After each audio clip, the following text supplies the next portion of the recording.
नमस्कार, स्वागत है आप सभी का आपके अपने ही चैनल हनुमान सिया परिवार में। आशा करते हैं कि प्रभु श्री हनुमान जी और परम पूज्य बाबा नीम करोली महाराज जी आप सभी भक्तों पर असीम कृपा सदैव बनाए रखें। एक युवा तेजस्वी साधु अपने लय में चिमटा कमंडल जैसे परंपरागत साधुओं के सामान सहित टुंडला की ओर जाती हुई एक रेलगाड़ी के प्रथम श्रेणी के डिब्बे में बैठ गया। एंग्लो इंडियन टिकट चेकर को इस अधरंगे साधु की यह दृष्टता बिल्कुल नहीं भाई और उसने क्रोधित होकर साधु से जब टिकट मांगा तो साधु ने टिकट देने से भी इनकार कर दिया। इसी बात पर टिकट चेकर ने उस साधु को जबरदस्ती रेलगाड़ी रोक कर नीचे उतार दिया।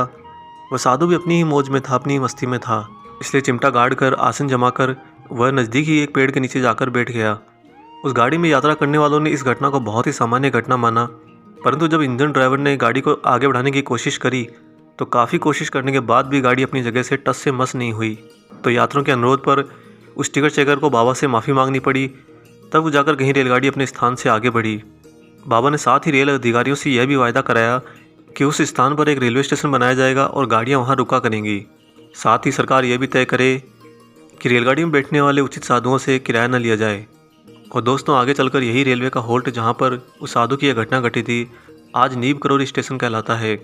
सिद्ध संत बाबा लक्ष्मण दास इसी घटना के बाद बाबा नीम करोली या नीम करोली बाबा के नाम से चर्चित हुए। आगे सन 1962 में चीन ने हिंदुस्तान पर आक्रमण कर दिया था। उस समय चीन और भारत का युद्ध चल रहा था, लोग बहुत ही चिंतित थे। कुछ लोगों ने तत्कालीन प्रधानमंत्री जवाहरलाल नेहरू को यह राय दी कि दिल्ली की अपेक्षा किसी अन्य स्थान से राजधानी का संचालन युद्ध काल में उपयुक्त रहेगा, परंतु पंडित नेहरू बहुत ही असमंजस में थे। तभी किसी ने उनको बाबा नीम करोली से सलाह लेने की राय दी। पंडित जी के प्रयास पर बाबा ने कहला भेजा कि चीनी सेना की तीसरे दिन से ही वापसी हो जाएगी, वह इस धरती पर ज़्यादा रुकेगी नहीं। उसका आक्रमण तो हमें जगाने के लिए हुआ है। और वास्तव में हुआ भी दोस्तों यही कि तीसरे दिन से ही चीन तेजपुर से वापस लौट गया। इन्हीं बाबा को लोग महामानव, त्रिकालदर्शी, सिद्ध संत, चमत्कारी पुरुष आदि सैकड़ों विशेषण से संबोधित करते हैं, परंतु वह वास्तव में क्या थे शायद किसी को नहीं मालूम। उन्होंने जिस व्यक्ति को जिस रूप में दर्शन देकर कृतार्थ किया उसने बाबा का गुणगान उसी अनुसार किया। बाबा कहते थे, भक्त और प्रभु तो एक ही जाति के होते हैं, उनको आत्मिक संबंध ही जोड़े रखता है। बाबा के भक्तों ने भी शायद यही कार्य कारण का संबंध बाबा से जोड़ा और इसीलिए अनेक भक्त बाबा में सर्वशक्तिमान प्रभु को देखते थे।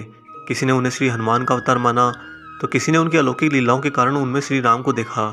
हरि कथा अनंतता के अनुसार ज्यों ज्यों बाबा के भक्तों की संख्या बढ़ती गई त्यों त्यों उनके नाना रूपों का आस्वादन उनके भक्तों को होता गया, परंतु उन्होंने शायद ही किसी को अपना शिष्य बनाया हो। वे कहते थे कि हम शिष्य नहीं, हम भक्त बनाते हैं। इसलिए उनके हृदय कपाट सभी के लिए खुले हुए थे। उसमें कोई जाति भेद न था, कोई लिंग भेद न था, आयु भेद न था, ना ही छोटे बड़े बालक वृद्ध का कोई भेद था। वे सब के लिए थे, सब उनके लिए थे।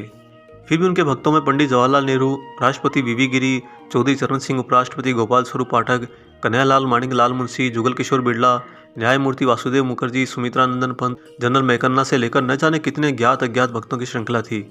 उनके एक अमेरिकन भक्त जो ताओस से है वह कहती हैं कि सबसे कठिन कार्य था बाबा के साथ रहते हुए बाबा के रहस्यमय व्यक्तित्व को जान पाना। जिसने भी कोशिश करी वह बाबा की रहस्यमय लीलाओं से छला गया। वह बाबा के प्यार में इतना खो जाता कि उसे ये याद ही नहीं रहता कि उसे बाबा के बारे में जानना क्या है। तब सर्वसमर्थ शब्द भी उनके लिए छोटा पड़ जाता। बाबा तो केवल अनुभूति के रूप में ही महसूस किए जा सकते हैं। बाबा का प्रारंभिक जीवन किस तरह से कहाँ कहाँ साधना में बीता प्रामाणिक रूप से ये ज्ञात नहीं है। वे किसी भी स्थान पर एक समय से ज़्यादा रुकते नहीं थे, इसलिए भी उनके संबंध में प्रामाणिक जानकारी कम ही है। उन्हीं के भक्त कन्हैयालाल माणिकलाल मुंशी ने कभी उनके संबंध में जानकारी प्रकाशित करवाना चाहा तो बाबा ने उन्हें कड़ी फटकार लगाई थी। फिर भी अब जो ज्ञात है उसके अनुसार उत्तर प्रदेश के आगरा जिले के अकबरपुर गांव में जन्मे बाबा ने संपूर्ण ब्राह्मण परिवार को छोड़कर गुजरात के मोरवी कस्बे से थोड़ी दूर स्थित बवनिया नामक स्थान पर सर्वप्रथम योग साधना प्रारंभ करी। विमाता के व्यवहार से शुद्ध होकर बाबा ने जन कल्याण के लिए 11 वर्ष की आयु में ही घर छोड़ दिया।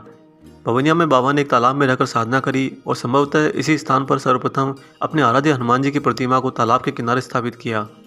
यहाँ श्री रामबाई के आश्रम में बाबा जी कुछ समय तक रहे और कालांतर में कुछ और समय के अंतराल के बाद बाबा ने वही बवनिया ग्राम को रामबाई माँ के सुपुर्द कर नीम करोली गाँव को अपना साधना स्थली बनाया। प्रारंभ का नाम लक्ष्मी नारायण शर्मा इसी बीच कहीं मिल गया और यही बाबा नीम करोली गाँव में लक्ष्मण दास के रूप में निवास करते रहे। ये नाम उन्हें गुजरात में किसी वैष्णव संत ने दिया था। इसी वैष्णव संत ने बाबा को वैरागी वेश भी धारण करवाया था। दोस्तों, बाबा के जो प्रारंभिक चित्र उपलब्ध हैं उनसे प्रतीत होता है कि बाबा उस समय जटाधारी सन्यासी थे। नीम करोली में बाबा ने एक गुफा में अपना आसन जमाया और यहीं से बाबा की अलौकिक लीलाएं भक्तों की जानकारी में आई। यद्यपि वे अपने अलौकिक स्वरूप को भक्तों की नज़र से सदैव ओझल करने का प्रयास करते रहे, तो भी दुखियों के प्रति उनकी दया भावना ने उन्हें जन सामान्य का चिरपरिचित आदमी बना दिया। नीम करौरी गांव में बाबा लगभग 18 वर्ष तक रहे। वहां भी प्रतिवर्ष भंडारे का आयोजन होता रहता। बाद में बाबा ने एक दूसरी गुफा में अपना आसन जमाया और उसी के पास बाबा ने हनुमान मंदिर की स्थापना करी। यहीं बाबा ने अपनी जटाएं भी त्याग दी। इस बीच बाबा एटा, मैनपुरी, फतेहपुर आदि जगह पर घूमते रहे, भ्रमण करते रहे, विचरण करते रहे। फतेहगढ़ का ही कर्नल मेकम्मा बाबा का भक्त बना। मेकन्ना बाद में बाबा के आशीर्वाद से जनरल भी बना और उसके बाद ही महाराज जी का उत्तराखंड में लीलाक्रम प्रारंभ हुआ। यद्यपि सन 30 के दशक से ही उत्तराखंड में आने लगे थे, परंतु वर्ष 1942-43 के बाद तो उत्तराखंड का कुर्माचल उनका प्रमुख रमण क्षेत्र बना। इस क्षेत्र में वे भक्तवत्सल के रूप में जो ही अवतरित हुए, लोग दीवाने से होकर उनके पीछे होते गए। सांसारिक दुखों से त्रस्त, नाना रोगों से पीड़ित, संतान के इच्छुक, मोह माया में फंसे लोग उनके होते चले गए और बाबा ने भी किसी को निराश नहीं किया। हर किसी की मनोकामना पूरी होती चली गई। उनकी कृपा से हतप्रद होकर लोग उनकी अनुकंपा पाने के लिए उनके पीछे दौड़ते। संभवतः उन्हें एक ऐसी दिव्य आत्मा मिली थी जिसने पाखंड को छू भी नहीं रखा था। वे न चंदन का त्रिपुंड लगाते थे, न ही लबादाधारी साधु थे, न ही वे वस्त्रों और संस्कृत के श्लोक से अपनी ओर आकर्षित करने वाले प्रकांड पंडित की भाव भंगिमा अपनाए हुए विद्वान लगते थे। वे तो केवल एक धोती से निर्वाह करने वाले कम्बलधारी लोक हितार्थ अवतरित साक्षात पवन तनय थे। जगत रिष्टा की तरह वे भी समस्त सृष्टि में कल्याण भाव को जागृत करना चाहते थे। इसीलिए कभी किसी दुखिया का दुख देखा नहीं गया। उनका बीज मंत्र था, गरीबों की सेवा करो, यही ईश्वर प्राप्ति का सच्चा मार्ग है। प्रतीत होता है कि बाबा वायु की तरह ही गतिमान भी थे। उनका पंचतत्वों पर पूर्ण नियंत्रण था। इसीलिए वे एक समय में अनेक स्थानों पर देखे गए। किसी भी भक्त ने विनीत भाव से याद किया तो हजारों मील दूरी से भी उनके पास पहुंच जाते और यह घटना भक्त के सामने वर्तमान की तरह स्पष्ट होती। ताले बंद कुटिया से सीधे किसी भक्त के घर पहुंच जाना उनके लिए बहुत ही सामान्य घटना थी और कई बार तो मुसीबत में पड़े अपने भक्त को कष्ट से मुक्त करने के लिए वे अदृश्य भी हो जाते। बाबा ने कुर्मांचल में ज्यों ही प्रवास करना शुरू किया, हनुमान मंदिरों की श्रृंखला का निर्माण होना शुरू हो गया। नैनीताल में हनुमानगढ़ी, कैंची धाम, भूमियाधार, काकड़ी घाट, उन्हीं की प्रेरणा और अनुकंपा से अनेकों मंदिरों का निर्माण हुआ। दोस्तों, सिद्ध संतों की परंपरा के अग्रणी इस संत ने सन 1973 को अपनी शरीर लीला वृंदावन में संपन्न की और निराकार में प्रवेश किया। बाबा एक गूढ़ बात कहा करते थे कि गुरु अविनाशी, अमर और मृत्यु तथा जरा से परे होता है। लाखों की संख्या में उनके भक्त अनुभव करते हैं कि निराकार में रहकर आज भी वे हर पल न केवल उनके समीप हैं, अपितु उन्होंने भगवान श्री कृष्ण की तरह ही अपने भक्तों के हर योग और क्षेम का भार स्वयं वहन कर रखा है। आज भी सूक्ष्म रूप में वे भक्तों की पुकार पर दौड़े चले आते हैं। किसी न किसी घटना को माध्यम बनाकर अपने भक्त को निश्चिंत कर देते हैं कि बाबा बिल्कुल उनके पास हैं।